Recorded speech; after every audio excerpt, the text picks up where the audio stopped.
لە بڵاوکراوەیەکدا پێگەی فەرمی یەکێتی تۆپی باسکەی عێراق لە تۆڕی کۆمەڵایەتی فەیسبوک دەنووسێت دوای دابڕانێکی زۆر هەڵبژاردەی پارێزگای هەولێر دەگەڕێتەوە بۆ بەشداریکردن لە پاڵەوانتیەکانی کۆماری. هەڵبژاردەی تازە پێگەیشتوانی باسکەی پارێزگای هەولێرە و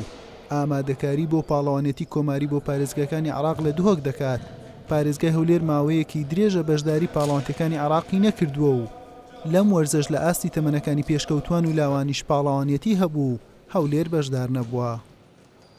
ئامانزمان ئەوەیە جارشکە ئەمە بگەڕێن و ناو پاڵەوانتیەکان بگەڕێن ناو پێشبڕکێکان چونکە ئەمە بەڕاستی کە ئەوەی دابڕاینە تەسیراتێکی یەکجار زۆری لەمان کردیا و بە باشمانزانی و هەروە وەکو یاسایش وایە ئەمە لە تازە پێگەشتوان دەست پێکەم چونکە ئەو جیلەی کە هەبوو یاری دەکرد و دابڕا ئەو جیلە تقریبان دەتوانم کۆتایی پێهاتویان لە کۆتاییەکەیتی. گەڕانەوەی هەولێر بۆ یاری باسکە و بەشداریکردنی لە پاڵەوانتیەکان بەڕای کەسانی نزیکی یاریەکە دەستکەوتە چونکە هەولێر لەو یاریە تەواو سز بووە بەهۆی نەبوونی پاڵەوانتیەکان و چالاکی بەردەوام. زۆر گرنگە بۆ هەڵبژاردەی هەولێر کە پاژماوەیەکی زۆرە بەشداری نەکردن لە بتوڵەی عێراق دەستخۆشی لە مامۆستا نێشووران دەکەین کە توانی هەندێک لەو لایبانێکە دیار نەمابوون بێنێتەوە ناو ساحە و بەشداری لەو بتوڵەیە بکاتن کە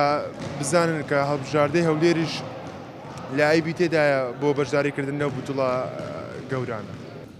لەگەڵەوەی هیچ پشتگیری و پاڵپشتێکیان نەکراوە بەڵام هەڵبژاردەی باسکەی پارێزگای هەولێر کۆڵی نەداوە و دەیانەوێت بە هەر جۆرێک بێت بەشداری لەو پاڵەوانتیە بکەن ماوەی 2 هەفتەی مەشقەکانیان ئەنجام دەدەن و ئامادەکاری تەواویان بۆ پاڵەوانتیەکە کۆتایی پێهێناوە.